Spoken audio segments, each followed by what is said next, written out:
Audio Jungle.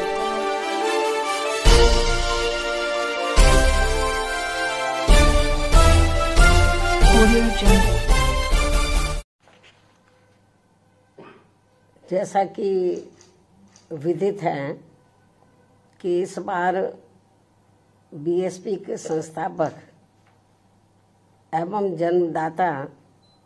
मान्यवर श्री कांशीराम जी की जयंती को होली व अन्य त्योहारों के कुछ ही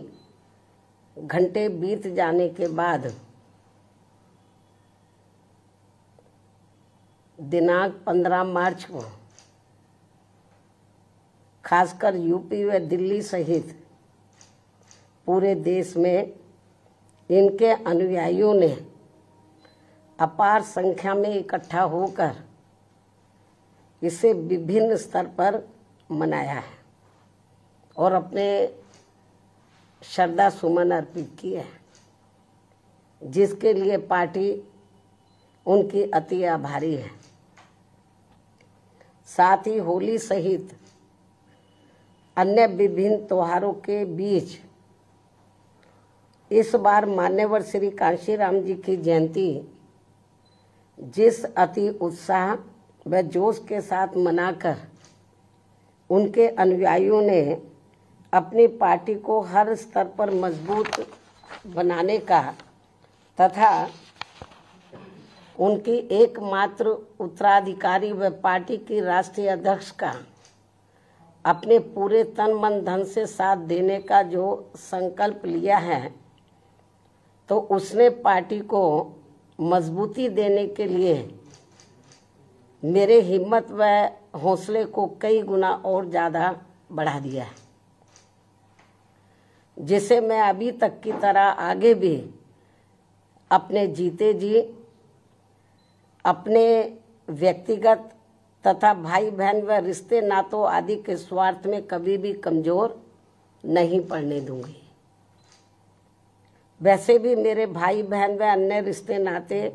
आदि मेरे लिए केवल बहुजन समाज का ही एक अंग है, उसके सिवाय कुछ भी नहीं है। इसके अलावा पार्टी व मूवमेंट के हित में बहुजन समाज के जो भी लोग अपनी पूरी ईमानदारी व निष्ठा से कार्य करते हैं, तो उन्हें पार्टी में जरूर आगे बढ़ने का मौका दिया जाएगा और इस मामले में मेरे रिश्ते नाते आदि भी आड़े नहीं आएंगे। यहाँ मैं सावधानी के तौर पर ये भी बताना चाहूँगी कि पिछले कुछ वर्षों से सत्ता व विपक्ष में बैठी सभी जातिवादी सांप्रदायिक व पूंजीवादी पार्टियां बीएसपी के विरुद्ध अंदर अंदर आपस में मिलकर बहुजन समाज की एकमात्र हितैषी पार्टी बीएसपी को किस्म किस्म के हथकंडों के जरिए इसे कमजोर करने की पूरी कोशिश में लगी है, क्योंकि यहाँ जातिवादी पार्टियों को खासकर सन 2007 में यूपी में बीएसपी का अकेले ही पूर्ण बहुमत के आधार पर सत्ता में आना अभी तक भी उनके गले के नीचे से कतई भी नहीं उतर पा रहा है और तभी से यहाँ सभी जातिवादी व खासकर दलित विरोधी पार्टियां किस्म किस्म के हथकंडे इस्तेमाल करके बीएसपी को कमजोर व खत्म करने में लगी है। इसी प्रकार बाबा साहब डॉक्टर भीमराव अंबेडकर के जीते जी भी इन्हीं जातिवादी पार्टियों ने इनके कारवां को किस्म किस्म के हथकंडे इस्तेमाल करके उसे कमजोर व खत्म करने का पूरा प्रयास किया था, जिसे बाबा साहब ने व बाद में मान्यवर श्री कांशीराम जी ने भी इनके मंसूबों को पूरा नहीं होने दिया है। और अब मैं भी अपने बहुजन समाज के बलबूते पर इनके इस मंसूबे को किसी भी कीमत पर पूरा नहीं होने दूंगी। ये मेरा पार्टी के लोगों को वायदा है जिसके लिए मुझे अपने बहुजन समाज का हर स्तर पर साथ मिलना भी बहुत ज़रूरी है। और अच्छी बात यह है कि बहुजन समाज पूरे तन मन धन के साथ अब मेरे साथ खड़ा है, अभी भी खड़ा है। इतना ही नहीं बल्कि दलित व अन्य उपेक्षित वर्गों के लोगों को ये मालूम है कि ये लोग यूपी में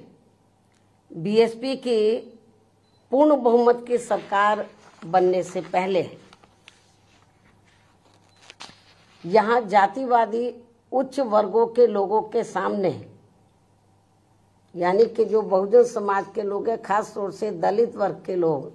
यहाँ जातिवादी उच्च वर्गों के लोगों के सामने ना तो चारपाई पर बैठ सकते थे और ना ही उनके बराबर की कुर्सी पर भी बैठने की हिम्मत जुटा सकते थे। लेकिन सन 2007 में बीएसपी की अकेले पूर्ण बहुमत की सरकार बनने के बाद से ये सब अब काफी कुछ बदल गया है। अब ये लोग उनके बराबर में चारपाई व कुर्सी आदि पर भी पूरे सम्मान के साथ बैठ सकते हैं। ये जो बहुजन समाज के लोग हैं, यही है वास्तव में यहाँ सही सामाजिक परिवर्तन। यही है वास्तव में यहाँ सही सामाजिक परिवर्तन, जिसे मेरे नेतृत्व में बनी बीएसपी की सरकार ने लाया है। लोग सामाजिक परिवर्तन की बहुत बात करते हैं, लेकिन उसको धरातल पे कभी उतारते नहीं हैं। लेकिन मेरे नेतृत्व में सन 2007 में जब अकेले पूर्ण बहुमत की सरकार बनी तो इसे मैंने धरातल पे उतारा है,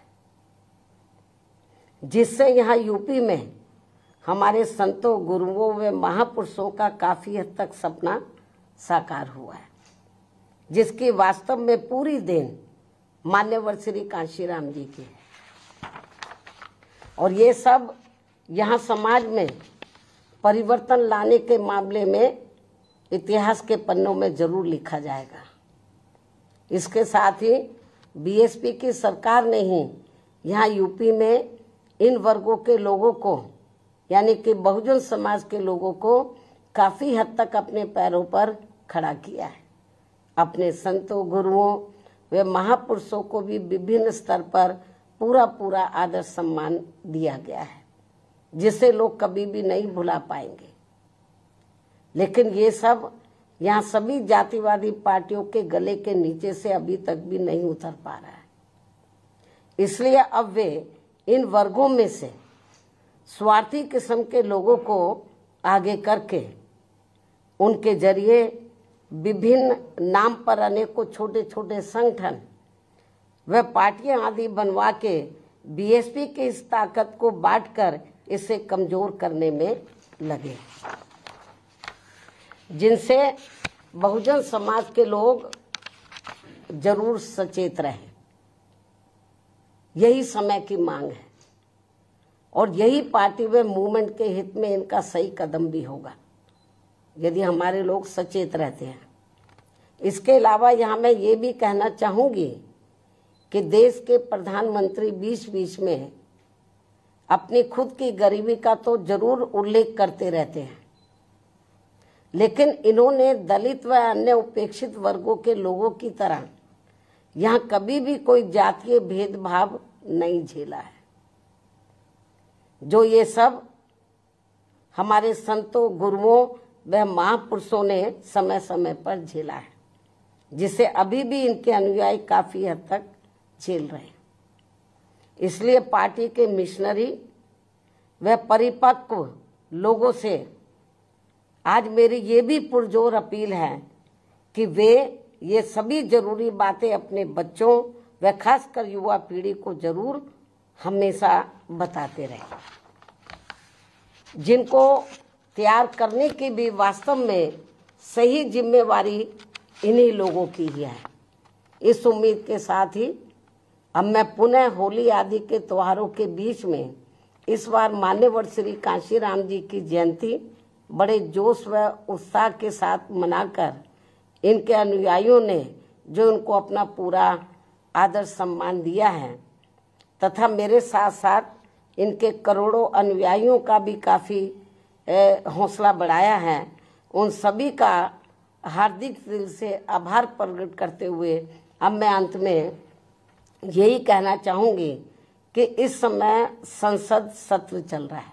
यह आप लोगों को मालूम है, जिसमें देश में आम जनहित के मुद्दों पर कम